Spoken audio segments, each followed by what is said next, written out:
સુરત કોંગ્રેસ દ્વારા પશ્ચિમ રેલવે વિભાગને આવેદનપત્ર આપ્યું અને ઉધના રેલવે સ્ટેશન પર એન્ટ્રી અને એક્ઝિટ માટે ફક્ત એક જ ગેટ છે. હાલના સમયમાં ત્યાં ખૂબ મોટા પ્રમાણમાં ભીડ વધી રહી છે. સુરત કોંગ્રેસ દ્વારા પશ્ચિમ રેલવે વિભાગને આવેદનપત્ર આપવામાં આવ્યું હતું. ઉધના રેલવે સ્ટેશન પર એન્ટ્રી અને એક્ઝિટ માટે ફક્ત એક જ ગેટ છે. હાલના સમયમાં ત્યાં ખૂબ મોટા પ્રમાણમાં ભીડ વધી રહી છે. રેલવે પોલીસ પ્રશાસન લોકોની ભીડ જોઈને આગોતરું આયોજન કરવા કોંગ્રેસ દ્વારા માંગ કરાઈ હતી. સુરત રેલવે સ્ટેશન પ્લેટફોર્મ 2, 3 અને 4 પ્લેટફોર્મ બંધ થવાના છે. આગોતરું જામીન આયોજન કરવા માટે આ માંગ કરવામાં આવી હતી.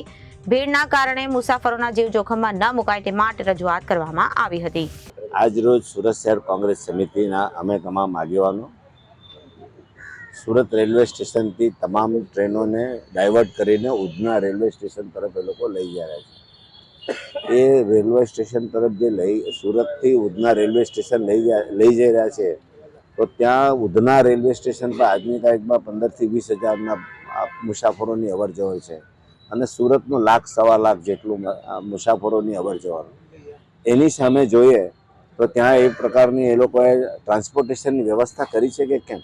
મુસાફરોને લૂંટાઈ ન જાય, મુસાફરોને પેસેન્જરોની લૂંટ ના થાય, એ માટેનું તમે શું આગોતરું આયોજન કર્યું છે? આપ જોઈ શકો છો કે સુરત રેલવે સ્ટેશનની સામે કેટલું મોટું પટાંગણ છે અને એમાં કેટલી મોટી ટ્રાફિકની વ્યવસ્થા થઈ શકે એમ છે. જ્યારે તમે ઉધના રેલવે સ્ટેશનની સામે જોશો તો એક સાંકડી ગલી છે, એમાં તમે શું કરી શકશો અને શું આયોજન છે? આટલી મોટી સંખ્યામાં લોકો આવશે તો શું થશે?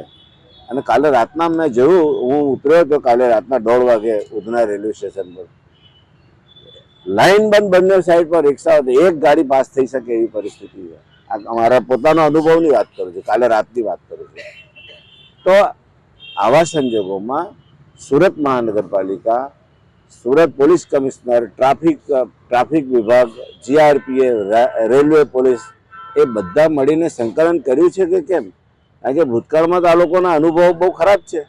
પરપ્રાંતિયો જ્યારે જતા હતા મુસાફરો, ત્યારે આ વર્ષને છોડી દો, તેના આગલા વર્ષોમાં તો કેટલી કેજ્યુઅલિટી થઈ છે, ભગદડમાં કેટલા માણસો મરી ગયા છે.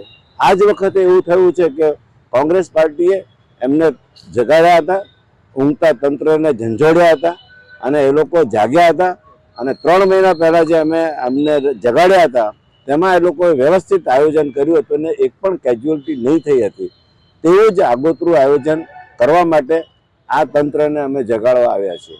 આવનારા સમયમાં સુરત રેલવે સ્ટેશન બંધ કરીને સુરત તમામ ટ્રેનોનું ઉધના સ્ટેશનથી ઉપાડવાનું આયોજન રેલવે મંત્રાલય તરફથી કરવામાં આવ્યું, ત્યારે કોઈ જાનહાની ન થાય, મુસાફરો ટ્રાફિકના કારણે પોતાની ટ્રેન ન ચૂકી જાય, એના આગોતરા આયોજન રૂપે અમે આજે રેલવે ડીવાયએસપી ગોરસબને મને રજૂઆત કરવા માટે આવ્યા છે કે આપસીના લાગતા વળગતા વિભાગ, કે ભાઈ સુરત GRP, ઉધના GRP હોય કે ઉધના RP હોય કે સુરત ટ્રાફિક વિભાગ હોય, એ તમામ વિભાગો સાથે સંકલન કરીને આ ઉધના સ્ટેશન પર બંદોબસ્ત મૂકવામાં આવે, જેથી કોઈ મુસાફરોનું જાનમાલનું નુકસાન ન થાય, કોઈ જાનહાની ન થાય, કોઈના સામાન ના ચોરાય, કોઈના મોબાઈલ ના ચોરાય. ભૂતકાળમાં આપણે જોયું છે કે ઘણી વાર ઉધના સ્ટેશન હોય કે સુરત સ્ટેશન હોય, મુસાફરોના મોબાઈલ જીતવા માટે લોકો પટ્ટા મારે છે, જેના કારણે મુસાફર પોતાના જીવ ગુમાવવાના પણ ઘણા બનાવ સુરતમાં બન્યા છે. ત્યારે એના અગમચેતીના ભાગરૂપે આજે મેં રજૂઆત કરવા માટે આવ્યા છે કે આ વ્યવસ્થિત બંદોબસ્ત ગોઠવો. ભૂતકાળમાં બી આપણે દિવાળી સમય દરમિયાન ખૂબ સારી વ્યવસ્થા કરી હતી, જેને કારણે કોઈ એવી વ્યવસ્થા ઉધના સ્ટેશન પર સર્જાઈ ન હતી. એવું જ આયોજન આગામી સમયમાં આપ કરો, એના માટે મેં આજે આવેદનપત્ર આપવા માટે આવ્યા.